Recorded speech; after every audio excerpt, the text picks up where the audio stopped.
Good afternoon, everyone. You're all familiar with the Mayans. Did you know they had 100-year dark ages? This was brought on by the eruption of El Chichon, dropping temperatures across the northern hemisphere by at least 2°C. Now, was it a single eruption? It also took down what was left of the Roman Empire and collapsed the Wei dynasty in China as well.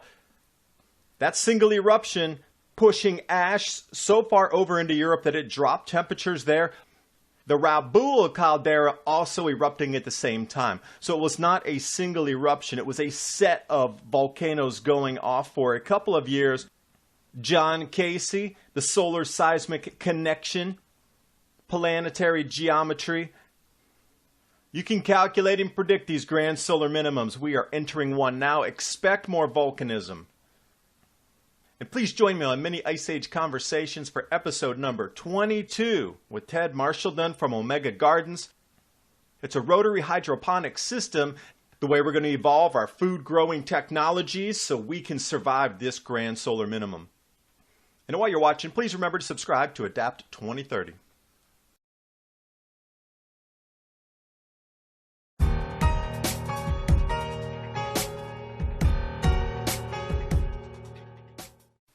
Almost everybody on planet Earth is familiar with the Maya, the calendar round, but not so many people are familiar with the 100-year Mayan Dark Ages.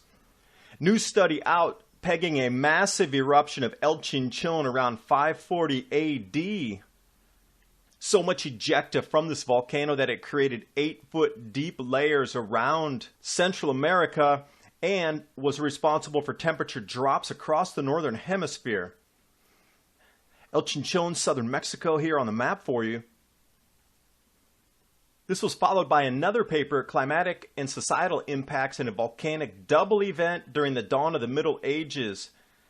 Global temperatures dropping 2°C. You can see it clearly here on the temperature reconstruction. Such an effect in northern Europe, such an effect in the northern part of the United States and Canada up near Greenland as well. These were separate events, a chain of eruptions from 536 to 545 as we entered the late Antique Little Ice Age. It had devastating effects on the crop production across Europe, which ushered in the very end of the Roman Empire. European temperatures and the ability for agricultural production declined significantly during this time. And taking a look at the European Alps and the Russian Altai Mountains reconstruction, you'll see the same fingerprint of drop in temperature right around 540. This also was the end of the Northern Wei dynasty, ushering in the Chun, which quickly collapsed after that. And you'll see where we are on the far right at 2024 AD with the planetary geometry, 578 in the center, and then 540. The Rabaul caldera in Papua New Guinea also erupting at the same time. So it was not just the Central American eruptions. It was a global event of a series of eruptions during that time. Enormous amounts of particulates, sulfur dioxide. That would include the cosmic rays. So it was just like this perfect mix of volcanism, cosmic ray density increases causing cloud cover from 15,000 to 18,000 feet like we're seeing right now. The only thing we lack in this impending grand solar minimum is the volcanism that's going to accompany it. In the last of the Chun dynasties, it was segmented into 4 different parts, but they were just picking up the pieces of what was left over in the previous southern Chun that got wiped out by this same event. Their strength and ability and grow food for their citizens, not happening. They were quickly replaced by the Sui dynasty. If you look at the Chinese timeline, you can actually see where the grand solar minimums are. This is not so much a Chinese timeline as it is a grand solar minimum collapsing dynasty after society after society timeline. These fit and match grand solar minimums and Chinese dynasty collapses. And then you can start to see it in other parts of the world as well. Now, if you don't think in that fashion, if you want to see the GSIP ice cores overlaid with the collapse of the Chinese dynasties from 1000 AD to present, this is the overlap that I created for you. Every time there's a temperature drop, there is a change in the rulership. This is a planetary thing. It's not just exclusively to the Chinese dynasties. It was to the empires.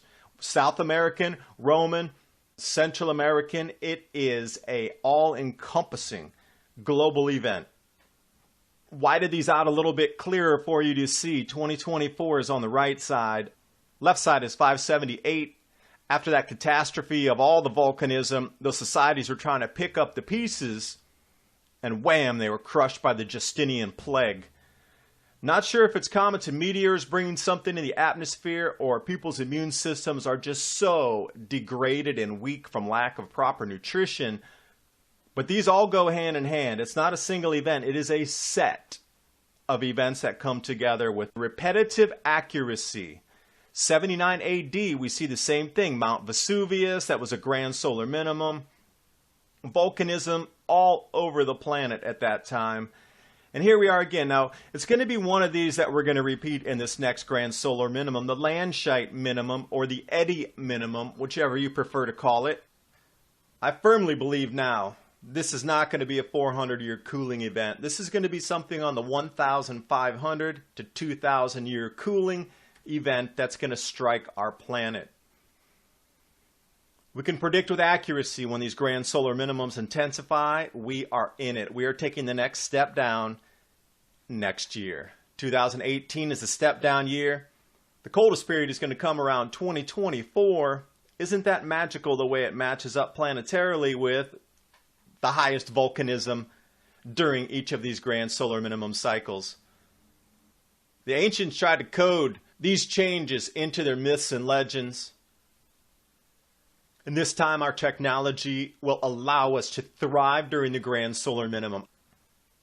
In my last podcast, talking with Ted Marshallton from Omega Gardens, rotary grow system works like this. A single unit is coupled into a vertical system that can then be put inside containers, and the amount of food coming out of this can absolutely supply a full city if implemented correctly. What other technologies do you see around you that could be of benefit for us to supplement our food growing when the grand solar minimum intensifies? Thanks for watching. Hope you got something out of the video.